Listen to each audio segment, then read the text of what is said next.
Flossmoor High School, the protest over an alleged sexual assault on campus. A Chicago man is accused of threatening Darren Bailey, who's running for governor. The disturbing words he left in a voicemail. Replacing former White Sox manager Tony La Russa, the team is expected to announce its replacement today. Plus, a Halloween treat from Jimmy Kimmel. Parents, pranking their children, telling them they ate all their candy. He wanted some too. Live from Chicago's #1 news, ABC 7 Eyewitness News at 7 starts streaming now. Good morning. Thanks so much for waking up with us. I'm Mark Rivera in for Terrell. And I'm Val Warner. We have a lot planned for you this morning, including those hilarious reactions from kids whose parents told them that they ate all their Halloween candy. Oh, just brutal. But first, let's get a check of the weather forecast. Taking a live look outside over Wacker Drive and the Chicago River. Not a brutal forecast, Tracy. In fact, a really nice one and could be record-breaking. Oh my goodness, we are going to get close to the record high today. Already we have some temperatures that are closer to the average high than the average low. 55 right now at Midway. The average high today is 54. We're at 52 at O'Hare, 55 degrees right now at Northerly Island. So this afternoon, most likely in between these hours of 1 and 5, we should get to about 73 degrees here today. Tomorrow, we're going to increase the clouds, increase the wind speeds too, and we will talk much more about all of that coming up in my next report. Roz? We're just now getting word of a crash in Gurnee affecting traffic on US 41 southbound. Big delays approaching Route 132. It's right at the intersection. Now, as we look at the big picture, these travel times are upwards of 40 to 50, 55 minutes heading into the city. And part of the problem, it's a big part, we had a crash, multiple vehicles outbound on the Kennedy and the Hubbard Street Tunnel. And at one point, they had everything shut down so they could clear the wreckage. But now the lanes are open. Residual delays, plenty of them. Take a look at Chopper 7. They're showing us what the Eisenhower looks like trying to get to the Kennedy right now, because anytime you have anything happen right around the Jane Byrne interchange, you have so many expressways connecting into that one central point, it backs up all of them. So the Eisenhower is terrible. It's 45 minutes from Manheim in. The Dan Ryan is pretty well stacked up from 95th all the way into downtown. And the Kennedy, of course, is just jammed outbound getting through the Hubbard Street Tunnel. Val and Mark. All right, thank you, Roz. More fallout from the alleged sexual assault of a Homewood-Flossmoor high school student. Students now are planning a walkout of classes today in protest. Jessica D'Onofrio is live at Homewood-Flossmoor High School with the latest this morning. Jess. Mark and Val, some Homewood-Flossmoor High School students are planning to walk out of class at around 1 o'clock this afternoon. They believe that there is a lack of safety here. It comes days after a female student says she was sexually assaulted during a theater class by a male student. The teen's mother claims the school mishandled the incident and needs to do more to protect students. She spoke out publicly for the first time yesterday alongside her attorneys, asking us to withhold her name to protect her daughter's privacy. She says this is a wake-up call and wants the district to acknowledge there's a problem. It was during class in a room where they sent two students of the opposite sex to do an assignment, and based on the previous issues, they don't have a camera in these rooms. There was no adult that popped their head in at any moment to follow up, and that's unacceptable. Attorneys also pointed to a walkout organized by students in March of this year to protest the school's handling of sexual harassment and sexual assault issues. Meanwhile, school administrators say they followed proper protocols and are fully cooperating with the police investigation. Police say they interviewed a male juvenile and released him to his father. The investigation is ongoing. Mark and Val, back to you. Okay, Jess, thank you. Chicago's police union asked officers to attend a court hearing today for one of the men charged in the shooting that paralyzed off-duty officer Danny Golden. Bryant Hayes is one of 3 men facing charges for the attack in June. Prosecutors say Golden was trying to break up a fight when he was shot in the back. Hayes is being held without bond. A judge may decide today whether to free him before his trial. Mayor Lori Lightfoot and Police Superintendent David Brown had a strong message for the gunman who wounded more than a dozen people in a drive-by shooting on Halloween. They spoke at a vigil last night in East Garfield Park. 14 people were shot there Monday night at the intersection of California and Polk. Police say the shooters were inside an SUV that sped off. No one has been arrested. You are now the hunted. Yeah. We have officers that are doing everything that they can around the clock to identify who you are. and bring you to justice. You did not get away with this, and you are not going to get away with this. Police Superintendent Brown said investigators are following strong leads and anyone with information can report tips anonymously. This morning, Chicago police are warning CTA riders after a string of armed robberies in the Austin neighborhood. There have been at least 3 robberies on the Blue Line in the last 2 weeks. All 3 were at the Cicero station.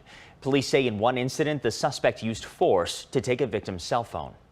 Right now, a Chicago man is in jail accused of threatening to kill the Republican candidate for Illinois, Darren Bailey, and his family. Diane Patthew is live at the Cook County Jail with more on this very disturbing threat. Diane. Val and Mark, that Northside man is spending the night here. The Cook County Jail prosecutors say after making that alleged threat, he bragged on social media that he was a political terrorist. This morning, 21-year-old Scott Lennox is charged with making a violent threat against the Republican candidate for governor, Darren Bailey, after allegedly leaving him a profanity-laced voicemail. Very vulgar, very disturbing, and mentioned my family, mentioned entities, my children. Prosecutors say Lennox, who lives in this Lakeview high-rise and works at this Northside garden shop, was in a bar on Friday night when he began arguing with friends after a political ad referencing Bailey aired on TV. Lennox then allegedly called Bailey's Springfield office from his cell phone, saying, quote, "I'm going to skin Darren Bailey alive, making sure he is still alive, and I'm going to feed his expletive family to him as he is alive and screaming in expletive pain." Prosecutors say Lennox also mentioned abortion, adding, quote, "I'm going to make him scream and suffer. Yeah, that's right, so he better kill himself, and if he doesn't, I'm going to kill him."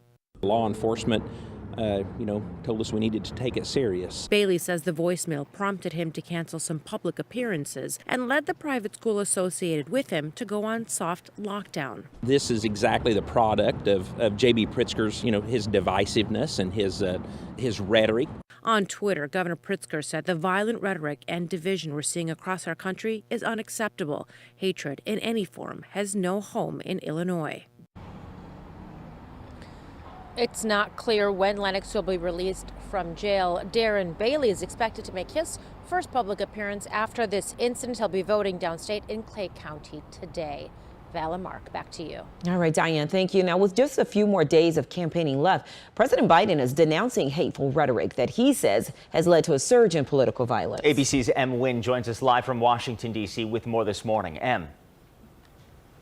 Mark, Val, good morning.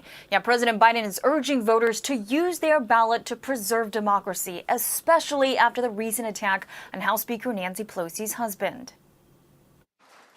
President Joe Biden warning the future of American democracy is at stake in next week's midterm elections. What we're doing now is going to determine whether democracy will long endure. Biden placing direct blame on his predecessor for refusing to accept the 2020 election results, calling that unsubstantiated mindset destructive. This is a path to chaos in America. And he's made a big lie an article of faith in the MAGA Republican Party. The president's appealing to voters to use their ballots to stand up against election lies, deniers, and violence. We, the people, must decide whether we're going to sustain a republic where reality is accepted, the law is obeyed, and your vote is truly sacred.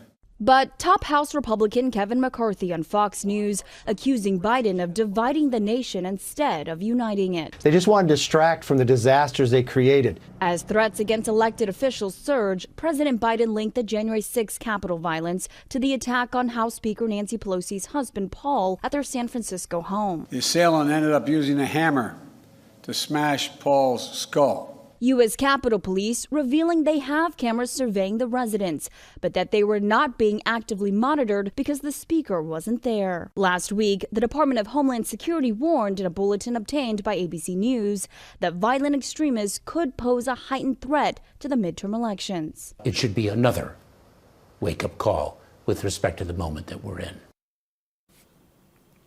The alleged assailant who broke into Pelosi's home is due back in court tomorrow on attempted murder and attempted kidnapping charges. Mark, Val, back to you. All right, Em, thank you. The White House has confirmed President Biden will visit Illinois on Friday, most likely in the Chicago area. He'll campaign with Illinois Democrats, and Vice President Kamala Harris will be in Chicago Sunday.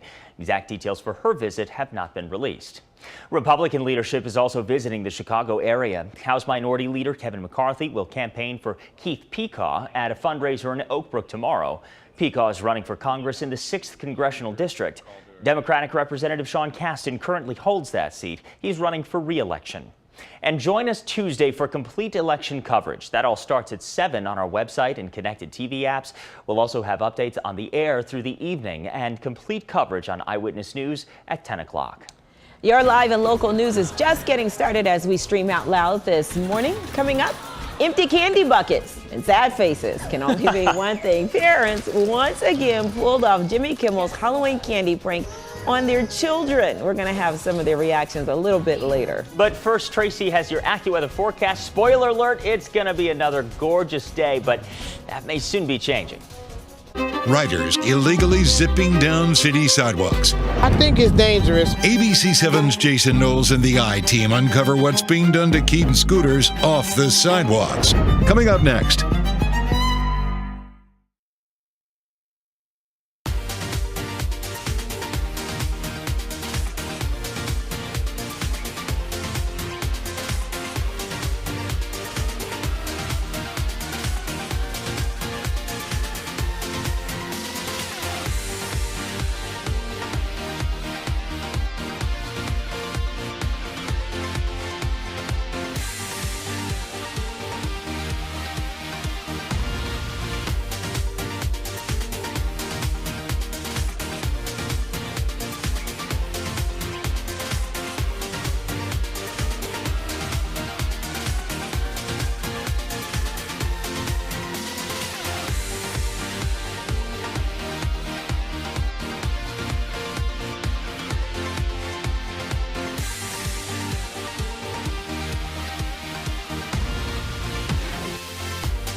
Well, good morning to you. We have a really lovely day in store for us here on this November 3rd. We have clear skies around the area right now. And as you look at the day ahead, here's where those temperatures are going up into possibly the mid 70s. So I'm forecasting a high temperature today of 73 degrees. The record high today is 75 degrees. We're going to be so close to that. I hope we can at least tie that record. The winds are going to start to pick up a little bit for us as well. There are those clear skies right now, watching the storm system in the front, a cold front that's going to gather and well out to our west, eventually getting to Chicago. Now, we may break out early tomorrow afternoon with a few showers, but with this front, I tend to think the wettest part of the day is going to come from about midnight tomorrow night through noon here on Saturday. The other thing that's going to happen is the winds are really going to intensify, and I've really been kind of trying to hit that hard in my forecasting all week long. The Weather Service, I know, is even considering maybe some sort of wind alert, a wind advisory. As you see, Saturday morning, those winds are going to be very, very gusty. So if you haven't brought in those Halloween decorations yet, you may want to do so before these winds get going. Roz? That's exactly what I did yesterday afternoon. Took all of the Halloween decorations down. It was a very busy day for me, a very busy morning for you, because the travel times are anywhere from 45 to 55 minutes, and we've got some new problems to tell you about. There's a stall with lane blockage on I-80 westbound just before Briggs, and it's backed up all the way to about US 30, so that is a pretty significant delay. We're also hearing of a crash on northbound Route 53 at Kirchhoff. That is going to be causing some problems, so please be careful out there. It has been kind of a hectic morning on the roads. We've had a lot of crashes. Just be mindful while you're out driving. Val and Mark. Okay, thank you, Roz. Our I-Team is catching electric scooter riders breaking the law, gliding on the sidewalks and putting pedestrians at risk. There have also been hundreds of complaints of scooter litter reported to 311 since the scooter program became permanent in Chicago. Consumer investigator Jason Knowles is finding out what scooter companies are doing about the problem. After 2 pilot programs, e-scooters became a permanent fixture in Chicago in May. Scooter companies said new technology and policies would address sidewalk riding and scooter litter. But the I-Team found there are still potential safety issues. Over the last few months, the I-Team recorded at least 24 examples of e-scooters, not on the streets or bike lanes like they should be. Instead, they zip through city sidewalks. Some of those sidewalks dense with pedestrians like Somalia Stenson. My mom, she's a senior, and you know, she can't move out of the way of the people in the scooters when they're riding real fast. These 2 riders are on a less populated sidewalk, but going fast and breaking 2 rules, riding on the sidewalk and doubling up on a scooter. You can see other offenders dodging people and swerving in between pedestrians on the sidewalk. It is kind of tough dodging them, especially if they're coming right at you. Fulton Market pedestrian Jeff Mack is worried about his dog. It can almost feel kind of dangerous out there. Through the Freedom of Information Act, the ABC7 I-Team found 18 rental scooter crash reports filed in Chicago since the latest program started in May. In 2 of those cases, scooters were ridden on sidewalks. Overall, most crashes led to injuries and some riders were taken to the hospital. I think they're definitely a convenient way to get around, but I do think they're a little scary. The majority of e-scooters we found riding on sidewalks were Lyft's Divvy scooters, but they have the most scooters downtown. That's also where street traffic is usually more dense, potentially driving riders to sidewalks. The Chicago Department of Transportation said all of Chicago's scooter rental companies must use technology that can detect and reduce sidewalk riding behavior. Our Divvy scooters are equipped with technology that senses whether or not a rider may have been riding on the sidewalk. And if that device detects the rider may have been on the sidewalk, we notify them. Kara Bader is the senior policy manager for transit bikes and scooters at Lyft. Bader says repeat offenders could lose riding privileges. Prior to their first ride, all riders on both the Lyft and Divvy apps must successfully complete a scooter safety quiz that covers rules of the road, including sidewalk riding. Bader says sidewalk riding is a relatively small occurrence compared to the number of rides. However, Lyft is rolling out more advanced technology. This Lime employee showed the I-Team how scooters beep and even make this announcement when a rider is on the sidewalk. And you must move over to the roadbed to make sure that you're keeping pedestrians safe. Lime also sends this push alert to violators, but believes more bike lanes are needed. Riders are always going to be compliant, or more likely to be compliant, when they feel protected, when they feel safe. CDOT says Chicago has added more than 100 miles of bike lanes since Mayor Lightfoot took office, and that more bike lanes will continue to be built. The I-Team also found these examples of scooter litter scattered in the middle of sidewalks. And look at this. There were more than 600 complaints to 311 to get that litter cleaned up since scooters came back in May.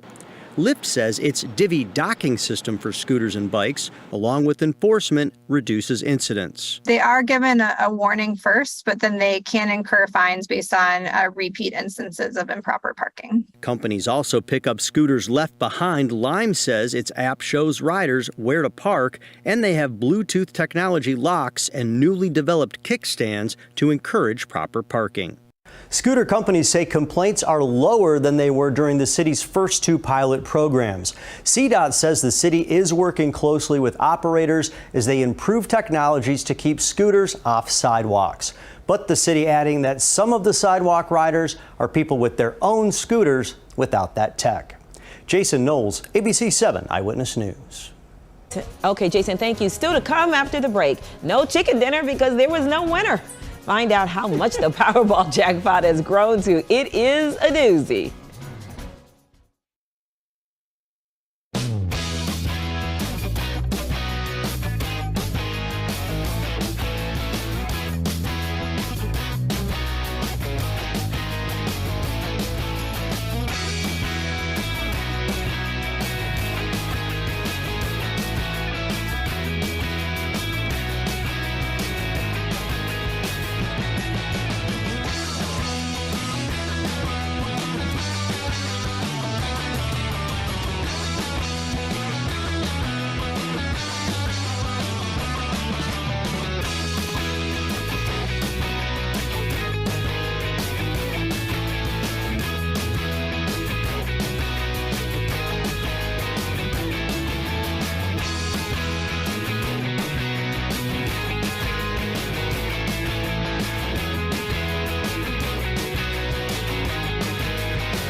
Well, we have some good news and we have some bad news about the Powerball. First, the bad. No one won last night's jackpot. But the good news is you have another chance. Yeah, hey, there's another drawing on Saturday, right? Here were the numbers from last night: 2, 11, 22, 35, and 60 with a Powerball of 23. Maybe you won something. If not, there is Saturday with an estimated jackpot of now $1.5 billion. All right. Woo. Well, yeah.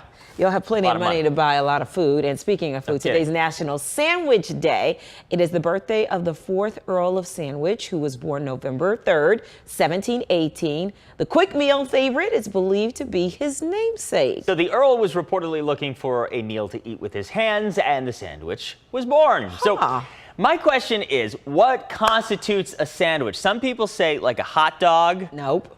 Hamburger. No. A hamburger's not a sandwich? No, I think it's a hamburger. It's a hamburger. Okay.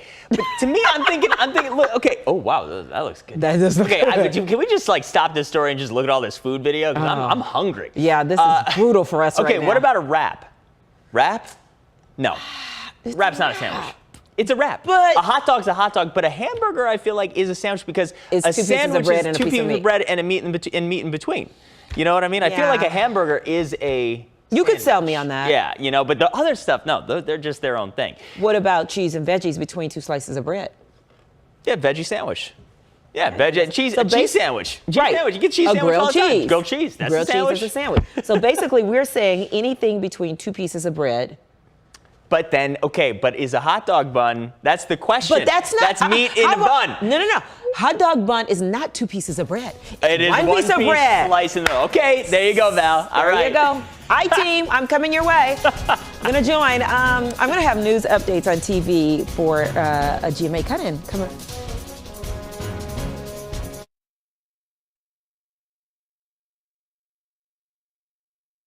Now, an update from ABC 7 Eyewitness News. Good morning at 7:23. I'm Val Warner. Some students at Homewood-Flossmoor High School have planned to walk out today to protest the alleged sexual assault of a classmate. The planned walkout comes days after a female student says she was attacked during a theater class by a male student. The teen's mother claims the school mishandled the incident and needs to do more to protect students. She spoke out publicly for the first time yesterday alongside her attorneys. School administrators say they followed proper protocols and are fully cooperating with the investigation. That walkout is scheduled for 1 this afternoon. Let's get a check of the ABC 7 AccuWeather forecast with meteorologist Tracy Butler. Tracy. Hi there, Val. Good morning to everybody. And this morning we are starting off with this. Temperatures that are closer to the average high than the average low for the day. Our average high today is 54. Our record high is 75 degrees. And as of right now, I am forecasting a high of 73 degrees. So we could be in record high territory around the area today. It's also going to become a rather breezy day too. We'll take a break and Roz has traffic details for you. That's coming up after this. Now's the time for a healthy start. So let's move. Let's rest and recharge. And put our health first. Let's be well. To do that, let's eat well. Breathe deep. Find joy in the little moments. And do what we love with who we love. Together, let's live well. Advocate Aurora Health.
Welcome back, everybody. This has been a very challenging day on the roads, and we've got a couple of suburban crashes. This one's pretty serious in Huntley. It's so bad that they've shut down southbound Route 47 at Big Timber Road. Look at that big delay. It's backed up from I-90. That is a significant delay. And we're also getting word of a crash in the Grays Lake area. This is on Route 120, a little bit east of 45. So, of course, eastbound 120 is just slammed in that area.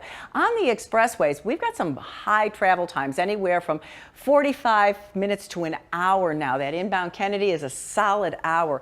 And we don't have any new crashes on the expressways except for this one outbound on the Stevenson at Central, and that travel time is on the rise too.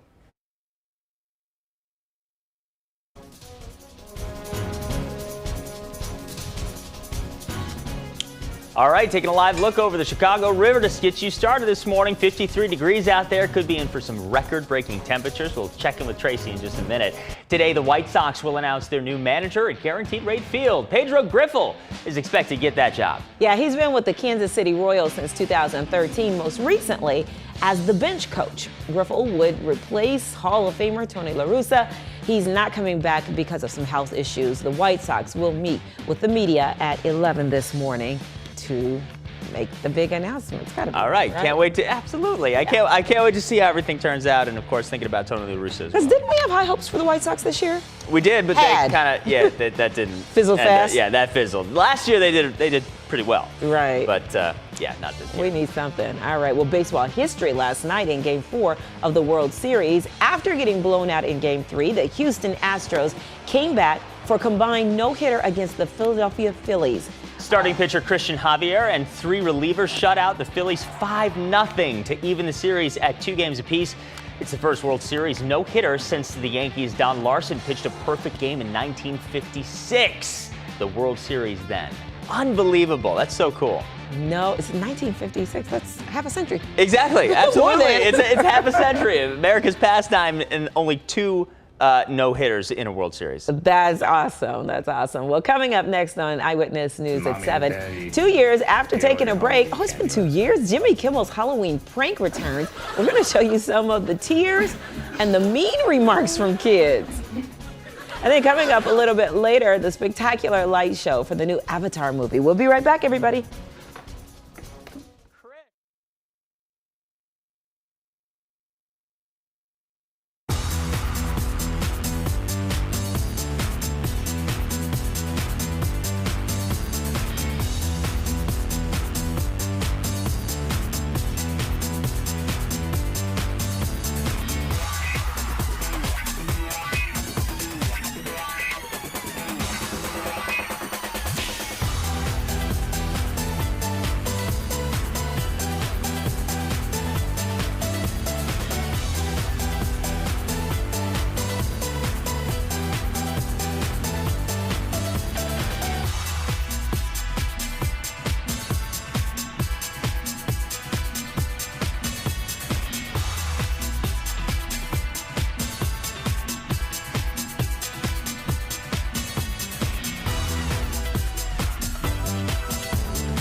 You're watching ABC 7 Eyewitness News at 7, streaming live now. Welcome back. Let's take a quick look at some of the stories we're going to be watching for you today. Some students at Homewood-Flossmoor High School plan to walk out today over school safety concerns. This comes after the mother of a student there says her daughter was sexually assaulted during a theater class Monday. School administrators say they immediately contacted authorities and the families of the students involved. Flossmoor police say a student has been questioned and released to his family. The suspect charged with making threats against Republican governor candidate Darren Bailey is expected to be released from jail today. Prosecutors say 21-year-old Scott Lennox allegedly made a disturbing threat in a voicemail left on Bailey's Springfield office phone. Meanwhile, Bailey is expected to make a public appearance sometime today when he casts his vote downstate. One of Chicago's most colorful annual fundraisers benefiting the Garfield Park Conservatory kicks off today. The Floratica Floral Fashion Show features 15 of the city's top floral designers for a unique runway event. Our own Samantha Chapman is going to MC that tonight, which begins at 7 o'clock over at the conservatory. All right. Well, today, the Museum of Science and Industry will unveil a collection of Mold-A-Rama machines. For more than 60 years, the machines pumped out hundreds of varieties of plastic molded novelties. The exhibit runs through next fall. I remember, I've been saying this all morning, I would beg my parents for these. But you know what? The thing that I'm thinking now is that I think you would just press the button and it would randomly give you. You could make a selection?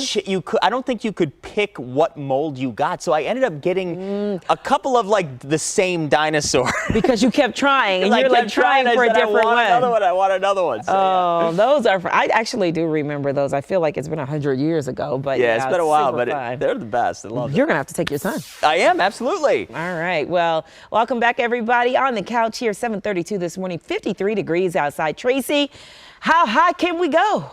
Yeah, well, our little mascot, our mold T-Rex, I think it's Phil's, I'm not 100% sure. 52 degrees at O'Hare, 55 right now at Midway, 52 in Gary. And today we are forecasting high temperatures. I'm going to ride along, go up 70s. Yes, our record high today is 75 degrees, and we are going to get awfully close to that. Roz? Well, our travel times are getting close to that. They're averaging 55 to 65 minutes right now. And this crash on the outbound Stevenson really has things messed up for the reverse trip. Your travel time from DLSD to the tri-state is getting close to 50 minutes now, which is highly unusual on the outbound Stevenson. Suburban crashes, just getting word of this one in West Chicago at Route 59 and Hawthorne Lane. And we've got this bad crash, multiple vehicles in Huntley closing southbound Route 47 at Big Timber Road. Val and Mark. Okay, thank you, Roz. Now let's turn to today's talkers. Of course, here's what we are talking about this morning. For the past 2 years, Jimmy Kimmel's Halloween candy prank has been on hiatus because of the COVID-19 pandemic. And if you're not familiar with the prank, this is when parents record themselves telling their children that they ate all their candy gathered during trick-or-treating. So brutal. Now, this can go one of two ways, as you can imagine. Some of the reactions are truly hilarious. Some of them make your heart kind of hurt a little. Yeah. I know, but here's this year's edition, so take a look. Last night, we ate all your Halloween candy. I'm so sorry. Daddy, Robbie's my best friend. So that's why you're not my best friend anymore. I'm so sorry, baby. Mommy and Daddy got real hungry last night and ate all of it.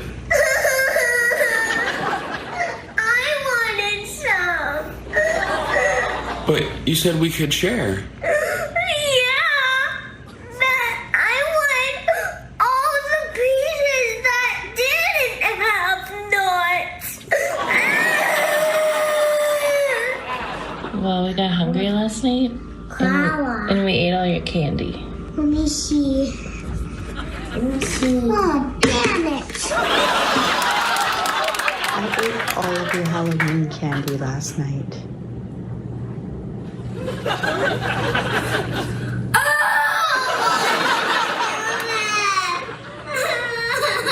So Mommy and Daddy ate all your Halloween candy last night.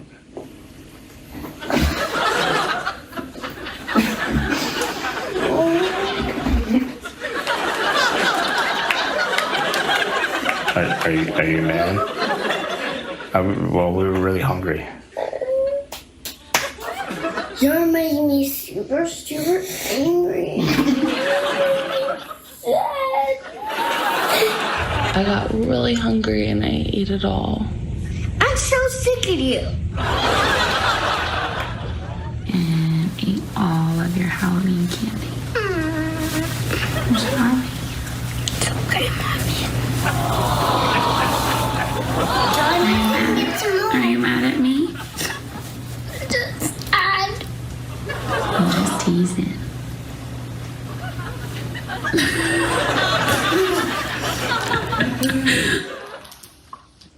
And you guys had the cute.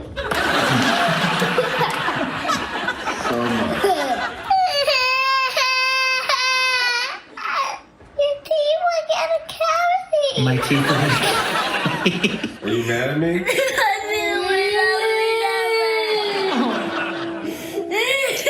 That's okay if you ate all the candy, but when it's the next Halloween, we can get more. That's right, we can. Your dad and I ate all of your Halloween candy last night when you went to bed. Hey, don't do that! You can't do that! Why? Callie doesn't care, she's eating fruit. I don't want fruit. What do you want? I want chocolate. I ate it all. Hey, don't do that!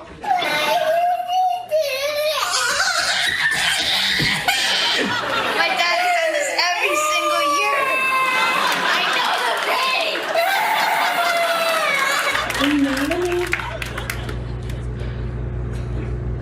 pain. Mark, are you mad at me? Huh? Rocky, what do you think? Guess what? April Fools. Maddie! Walk it away! There's candy in that bucket. This is my favorite. Do you still love me? No. No? Oh, wow. Are you mad?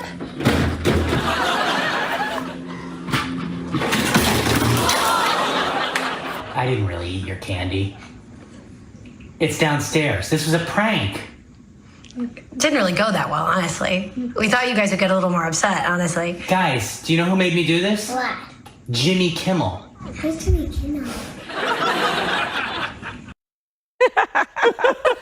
We needed that 4-minute laugh. You know what? For We needed sure. it because the whole thing shows you the reveal of, okay, no, we didn't actually do it. You know, and I want to see that. I wish we could have seen that for all of them, because that would have, because some of them, because that poor kid was like, no, Mom, I'm not mad at you. I'm just sad. That's just like, it tugs at your heartstrings. Oh my gosh. That was my favorite one. What about you guys? Oh, I like the one where she swore. Oh, yeah. Just slams down the bucket. That's my second favorite. I forgot about that one, actually. What about you, Tracy? Mine's the one when she said, I'm so sick of you. That's along the same lines. I was like, you know what? Of course, me, only going here and thinking this. I'm like, there were no black kids in there. Can you imagine like that? I'm like, what would the prank look like in a black family? I never even thought about trying it. That's a great point. On my kids. You know what? Honestly, I think Max would be, well, why would I even say that? Because Max doesn't eat candy at all. So when he did trick or treat, he would get the candy, go with his friends, but then he would just give it all to me anyway. So you're taking it already. I think Zoe would be like hysterically crying. Oh, yeah. Oh, my gosh. But could you even do it? Like, I couldn't do that. Oh, I could never do that. I don't know. I don't think I could do it either.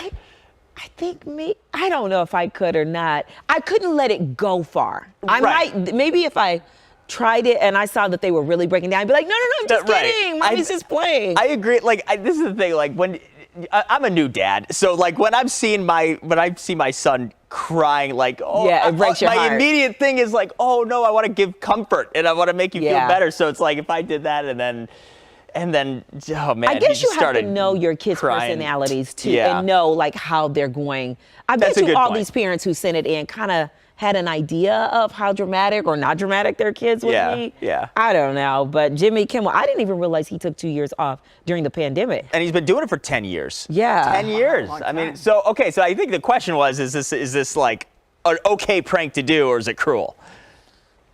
It made us laugh. It did make us laugh. And I think make all of us laugh at different points. I think if you're doing it and then you get you give the candy back and you see the reveal, you want more much reveal. Better. I want more reveals Yeah. to make sure. I want the full circle of like, okay, everything's okay. Yeah, You know? That makes sense. Are you listening, Jimmy Kimmel producers? All right. Well, Kim Kardashian says Ripley's took Marilyn Monroe's dress back after it didn't fit her over her hips the very first time.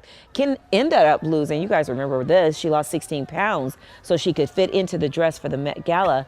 Some accused Kim of damaging the dress, which Ripley's confirmed it was previously damaged, not by Kim.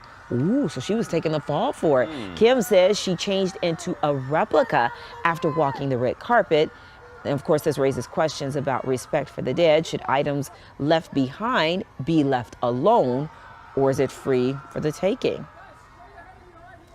I don't know. Any thoughts on this, guys? Leave them alone. Leave them alone. I'm with you, Roz. Yeah. Let it be, Leave it huh? alone. Yeah. Because this was a little bit like, so Ripley's is saying Kim didn't rip it, but it's making it sound like she did actually wear it, right? Just for a hot second, and then took it off. And then changed it to a replica. Yeah, so what's Why the if you're point? going to have a replica anyway? Yeah, so just wear the replica to begin Exactly. with? I mean, if it's who would exactly know? the same, Yeah. why not? I guess she wanted to be able to say, I wore Marilyn Monroe's dress. That's Even exactly what it though is, yes. you saw the fur coat hanging at the bottom, we talked about that too. That was because it didn't zip up. That was not a fashion statement. I get all was a of fashion my faux pas. Kim Kardashian news from my wife Alyssa. So like I actually did hear about this, like the whole with the fur coat and the like. Oh yeah, no, it wasn't zipping and so all they were everything gonna else. make it So a yeah, style. I know what you're talking about exactly. Yeah. All right, we're going to take a quick break. Yeah, we'll be right back after a short break. Breakthrough medical technology right here in Chicago. A beating heart in that box leads to a first-of-its-kind transplant in Illinois. We have the details straight ahead.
Good morning to you. Another day with a gorgeous sunrise, and yes, we will see plenty of sunshine here through these morning hours. Right now, 52 in Waukegan. We have 46 degrees currently. Rensselaer gets a Little Village. It's 52. It is 52 degrees right now in Grays Lake, 51 in Highland Park.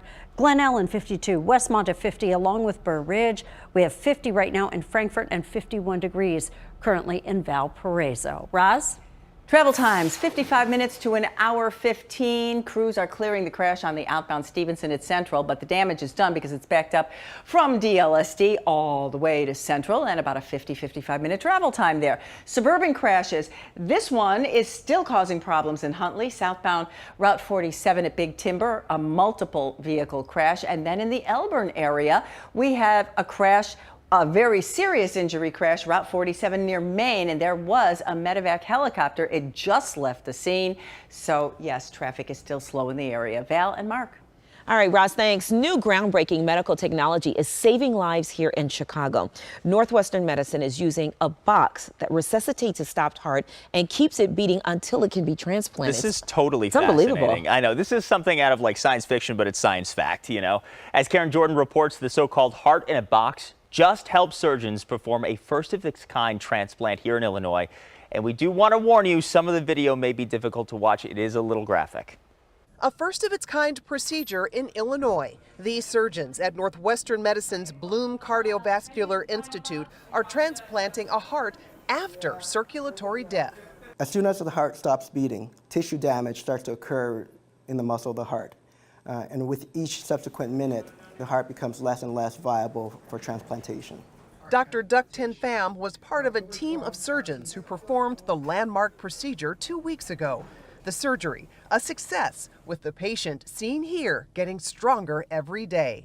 Traditionally, transplants use hearts from organ donors who have been declared brain dead. The game changer is technology the doctors nicknamed heart in a box. If a patient dies from natural causes, it resuscitates a stopped heart, keeping it pumping outside of the body until it can be transplanted.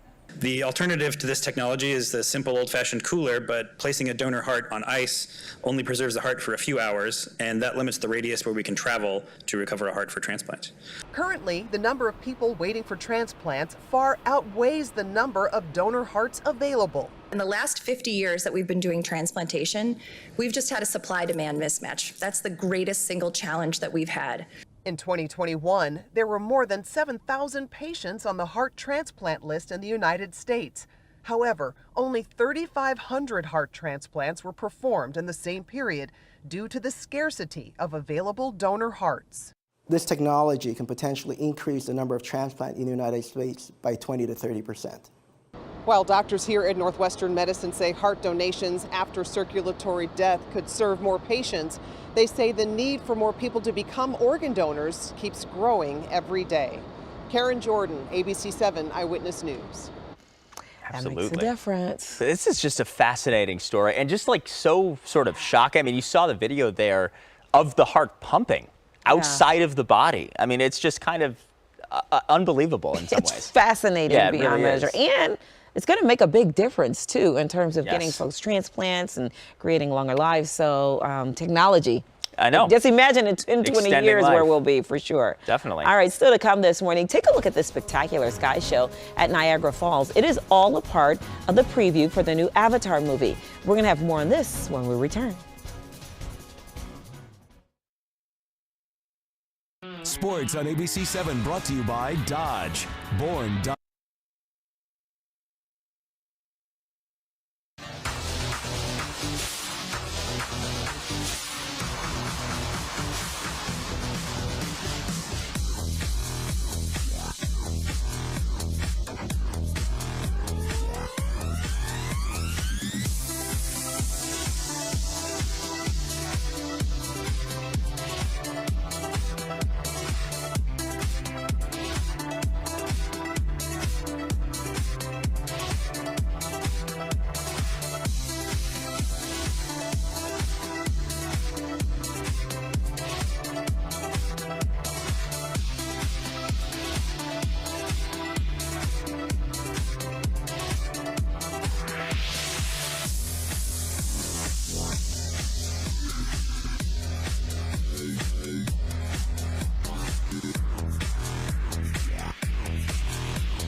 Avatar, have you heard of it? Take a look at the Sky Show, a spectacular sight over Niagara Falls the last 2 nights to celebrate the trailer release of the long-awaited sequel to James Cameron's Avatar. ABC's George Pinocchio takes us there.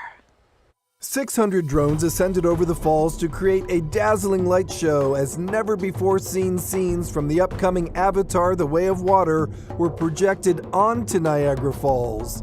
And it's no coincidence this spectacle happened at Niagara Falls. Now, as some of you know, I grew up in Niagara Falls, actually out in Chippewa, and I went to Stanford CVI. So I'm pretty excited that this footage is being shown for the first time ever right in my hometown. And not only that, but coming to life over the backdrop of one of the world's great natural wonders. This is our home!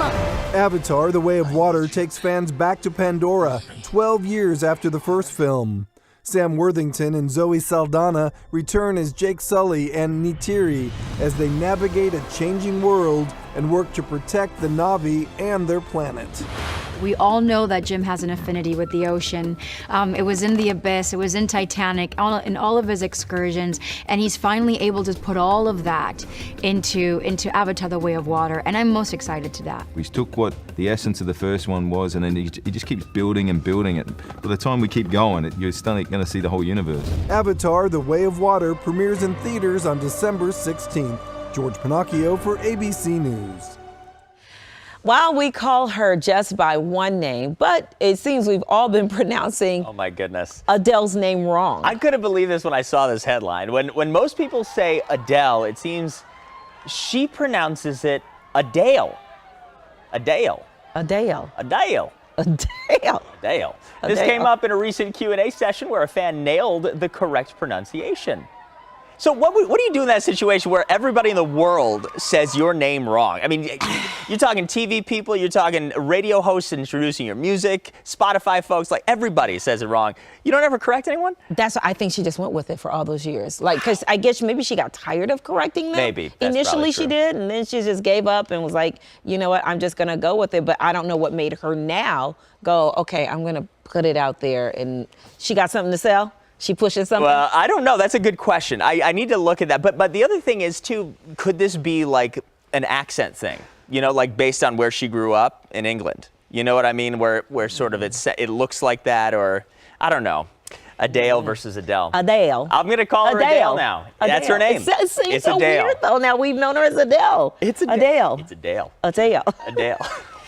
God, coming up when it comes to business versus pleasure, bees seem to have their minds made up. We're going to explain right after the break. Huh.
Bees prefer play over business. UK researchers recently gave a group of bumblebees two options: a clear, straight path to food or one filled with miniature wooden balls.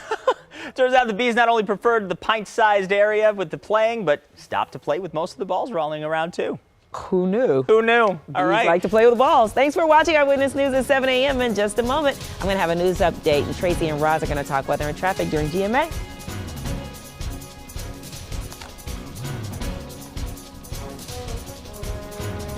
No problem. Thank you. I'll drop this off the desk.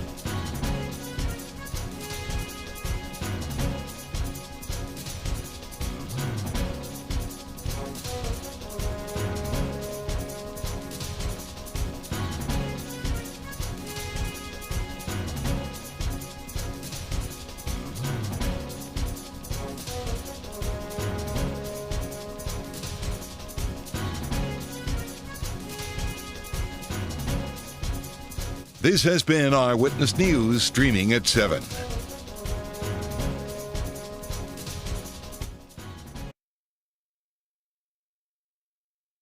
Now, an update from ABC 7 Eyewitness News. Good morning at 7:56. I'm Val Warner. Chicago's police union has asked officers to attend a court hearing today for one of the men charged in the shooting that paralyzed off-duty officer Danny Golden. Bryant Hayes is one of 3 men facing charges for that attack in June. Prosecutors say Golden was trying to break up a fight outside of a Beverly bar when he was shot in the back. Hayes is currently being held without bond. A judge may decide today whether to free him before his trial. We'll check weather and traffic coming up next.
Good morning to you as we take a look at our temperatures right now. Yeah, they're pretty nice. 53 at O'Hare, 55 at Midway. Now you get a little farther away from the city and we are seeing some temperatures in the mid to upper 40s. Still, those temperatures are closer to the average high than the average low. And today we could get close to a record high temperature, which is 75 degrees. Right now I'm forecasting a high of 73. It will get a little more breezy through the day. Gets real windy around here and rainy too, especially tomorrow night into Saturday. Roz? High travel times, 55 minutes to an hour 20 on the Kennedy. And we've got some pretty serious crashes. Crews are still cleaning up this one in Huntley. It's southbound on Route 47, but look at the delay from I-90 all the way down to Big Timber where the crash is. Now we're also getting word of a crash on eastbound Route 390 at Meacham. Take a look at the camera on our tollway. It's perpendicular against the wall. And Chopper 7 is over a very serious injury crash in the Elburn area. This is at Green Street and Route 40.